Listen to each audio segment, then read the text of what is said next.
আসসালামু আলাইকুম। আজকের ক্লাসে আমরা ম্যানেজমেন্ট অ্যাকাউন্টিং এর chapter 6 relevant cost for decision making এই অধ্যায়ের অঙ্ক করব। এই অধ্যায়টা খুবই গুরুত্বপূর্ণ। প্রত্যেক বছর এই অধ্যায় থেকে বি পার্ট এবং সি পার্টে দুইটা প্রশ্ন থাকে।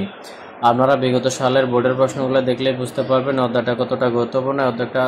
অধ্যায়টা খুবই গুরুত্বপূর্ণ। প্রতি বছর দুইটা প্রশ্ন থাকে। তো এই অধ্যায়ের মধ্যে তিনটা ফরম্যাটের অঙ্ক আছে। আমরা ফরম্যাট আকার অঙ্কগুলো শিখবো খুব সহজ হবে। এই অধ্যায়টা অনেক বেশি ভয় পায়, কারণ অধ্যায়ের মধ্যে অঙ্কগুলো করতে গেলে অনেকে গুলাই ফেলে, কিন্তু অঙ্কগুলো খুবই ইজি যদি ফরম্যাট আকারে করতে পারেন। তাহলে আমরা সবসময় ফরম্যাট আকারে অঙ্ক করার চেষ্টা বা ফরম্যাট আকারে অঙ্ক শেখানোর চেষ্টা করি। তো আজকের এই অধ্যায়টাকে আমরা তিনটা ফরম্যাটে ভাগ করেছি। এক নম্বর হচ্ছে ফরম্যাট 1 মেক অর ভাই, 2 নম্বর ফরম্যাট হচ্ছে আউটসাইড অর্ডার, 3 নম্বর ফরম্যাট হচ্ছে শিফটস। ঠিক আছে, এই তিনটা ফরম্যাট থেকে যদি আপনি মাত্র তিনটা অঙ্ক করেন, তাহলে তিনটা নিয়মের অঙ্ক যদি করতে পারেন, অঙ্কগুলো খুব ইজি, একদম ভেরি সিম্পল। যারা সাধারণ যোগ বিয়োগ পারেন এই অঙ্কগুলো পারবেন। তো এই তিনটা ফরম্যাট থেকে তিনটা অঙ্কগুলো আপনার অধ্যায়টা কমপ্লিট হয়ে যাবে এবং বি পার্ট এবং সি পার্টের দুইটা প্রশ্নের আনসার আপনি করতে পারবেন। তাহলে আমরা আজকের ক্লাসে 1 নম্বর ফরম্যাটের অঙ্ক দেখব, মেক অর ভাই। মেক অর্থ কি? তৈরি করা অথবা উৎপাদন করা, অর ভাই মানে ক্রয় করা। এখন একটা পণ্য উৎপাদন করবেন নাকি ক্রয় করে নেবেন, কখন উৎপাদন করবেন আর কখন আমরা উৎপাদন করব, কখন আমরা ভাই মানে ক্রয় করব। ঠিক আছে, তো এটা ডিসিশন নেব অঙ্ক করার পর। কিন্তু আমি জাস্ট সামারাইজটা বুঝিয়ে দিচ্ছি। যখন দেখবো আমরা উৎপাদন করলে, সাপোজ একটা পণ্য উৎপাদন করলে 10,000 টাকা খরচ হয়, কিন্তু এটা বাইরে থেকে আমরা কিনতে পারবো কত? 9,000 টাকা দিয়ে। তখন আমরা কি করবো? এই পণ্যটা উৎপাদন না করে আমরা ক্রয় করে নিই।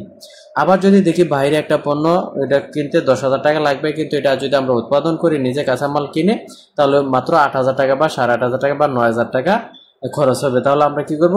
ক্রয় না করে উৎপাদন করব। সেম 1 নম্বর ফরম্যাটের মেন থিওরিটা আপনাকে বলে দিলাম। এখন আমরা অঙ্ক সমাধান করব। এই যে প্রবলেম 5, এটা হচ্ছে 1 নম্বর ফরম্যাটের অঙ্ক। যারা বই থেকে অঙ্কটা বের করবেন অথবা সাজেশন থেকে দেখবেন, এটার উপরে 1 নম্বর লিখে রাখবেন, তার মানে 1 নম্বর ফরম্যাটের অঙ্ক। ঠিক আছে, 1 লিখে একটা দিয়ে দিবেন যেন এটা বুঝতে পারেন যে এটা 1 নম্বর ফরম্যাটের অঙ্ক। তাহলে 1 নম্বর ফরম্যাটের অঙ্ক আমরা একটু অঙ্কটা দেখি। BHBU Limited is manufacturing concern which requires 3,000 unit of part A to complete its finished products। কি BHBU লিমিটেড উৎপাদন করতে চাচ্ছে 3,000 ইউনিট। ঠিক আছে, এখন যদি উৎপাদন করে তাদের কিছু খরচ অনুষ্ঠিত হবে। খরচগুলো আমরা স্টেপ বাই স্টেপ দেখব। তো BHBU limited produce part A in its own factory, যদি তারা তাদের নিজস্ব ফ্যাক্টরিতে কারখানাতে উৎপাদন করতে পারে, রিলেভেন্ট কস্ট ডাটা আর এস ফ্লো, এই খরচগুলা অনুষ্ঠিত হবে। 1 নম্বরে কি? র মেটেরিয়ালস কাঁচামাল খরচ হবে পার ইউনিট 30 টাকা। তাহলে তারা উৎপাদন করবে কত? 3,000 ইউনিট। ঠিক আছে, তাহলে পার ইউনিট যদি 30 টাকা হয়, 3,000 ইউনিট উৎপাদন করতে 90,000 টাকা খরচ হবে।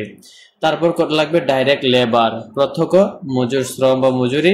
ডাইরেক্ট লেবার খরচ হবে পার ইউনিট কত? 70 টাকা করে। 3,000 ইউনিট উৎপাদন করতে খরচ হবে 2,10,000 টাকা। তারপর হচ্ছে ভেরিয়েবল ওভারহেড পার ইউনিট 50 টাকা। তাদের টোটাল 3,000 ইউনিটের জন্য খরচ হবে 1,50,000 টাকা। ফিক্সড ফ্যাক্টরি ওভারহেড হচ্ছে 50 টাকা per unit.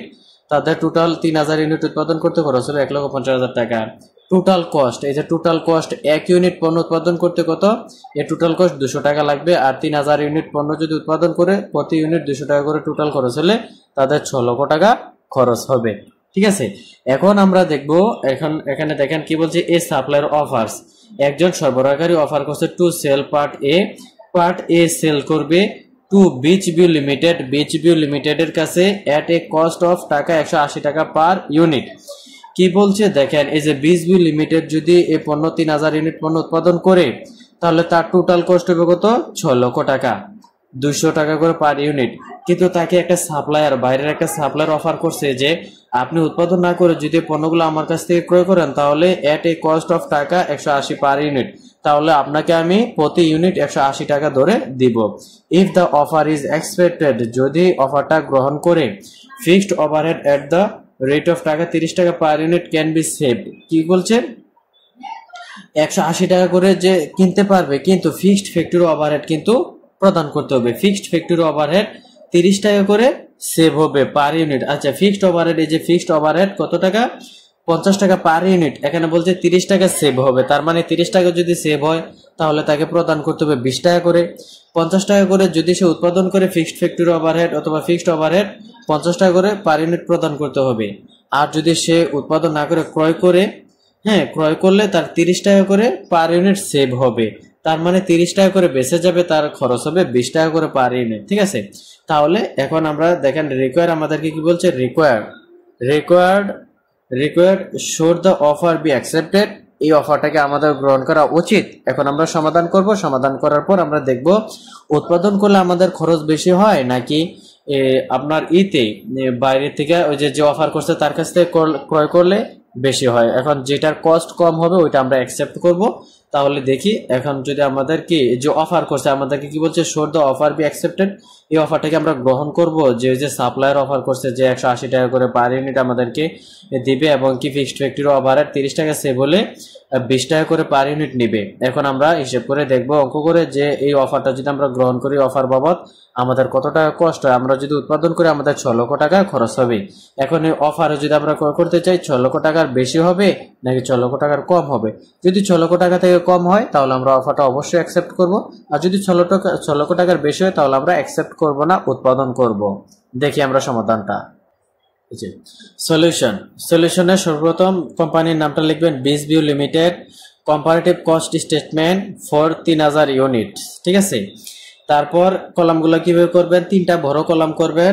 Accounts title, make cost মানে তৈরি করলে যে কস্ট হবে ওইটা, আর বাই কস্ট মানে ক্রয়ের ব্যয়। তারপর এই মেক কস্ট এবং মেক কস্টের মধ্যে 2টা কলাম হবে, পার ইউনিট একটা, টোটাল একটা। বাই কস্টের মধ্যে 2টা কলাম হবে, পার ইউনিট একটা, টোটাল একটা। আশা করি বুঝতে পারছেন। ওগুলো একটু যখন করবেন, করার পর প্র্যাকটিস করলে গড়গুলো অবশ্যই এমনিতেই আয়ত্তে চলে আসবে।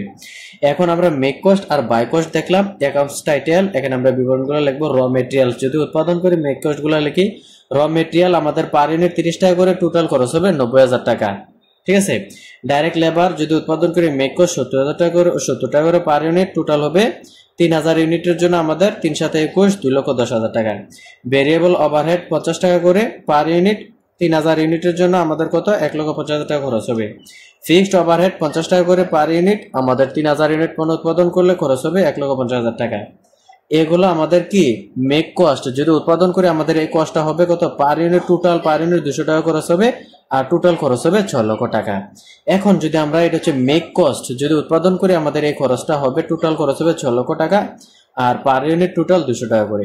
এখন যদি এটা আমরা উৎপাদন ক্রয় করি, যে আউটসাইড যে আমাদেরকে একটা সাপ্লায়ার অফার করছিল যে 180 টাকা করে পার ইউনিট আর 20 টাকা করে ফিক্সড ওভারহেড দিতে হবে, তো ওই অফারটায় আমাদের কত টাকা কষ্ট হবে দেখি।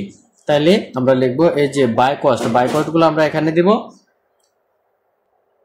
বাই কস্টগুলো আমরা বাই কস্টের মধ্যে দেব। এখন আমরা দেব ক্রয় করলে আমাদের কত টাকা খরচ হবে। উৎপাদন করলে তো 6 লক্ষ টাকা খরচ হবে, এটা বুঝতে পারলাম। এখন যদি আমরা ক্রয় করি কত টাকা করে, যে কস্ট অফ বাইং, আমরা যখন মেক কস্টের কাজ শেষ হয়ে যাবে তখন আমরা তারপর কস্ট অফ বাইং দেবো। ঠিক আছে, কস্ট অফ বাইং এই যে 180 টাকা করে পার ইউনিট।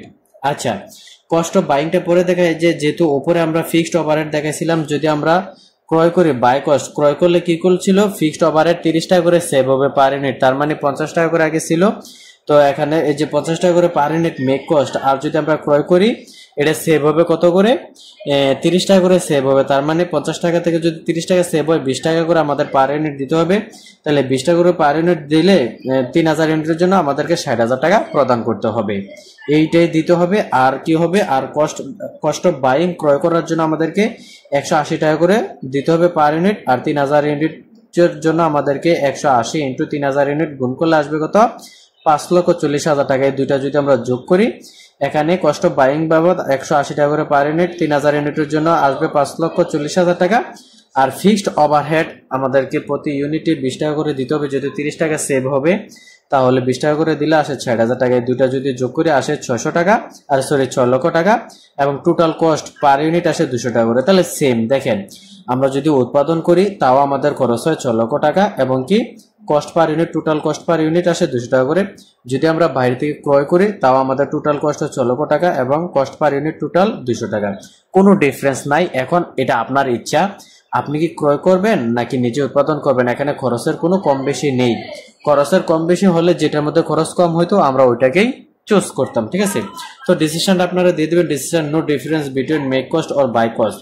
সো বিচবি লিমিটেড চয়েস এনি অপশন, বিচবি লিমিটেড যে কোনো একটা অপশন সে চয়েস করতে পারে, সে ইচ্ছা করলে মেক করতে পারে অথবা বাই করতে পারে, এটা তার ইচ্ছা। যদি এখন এটা আপনাদের ইচ্ছা, ঠিক আছে। যদি কোনোটা একটু কম বেশি থাকে, যখন আপনারা অঙ্ক সমাধান করবেন কোথাও যদি দেখেন কম বেশি আছে, তাহলে যেটা কম অবশ্যই ওইটাই চুজ করবেন। তো আশা করি অঙ্কটা আপনারা খুব সহজেই বুঝতে পারছেন।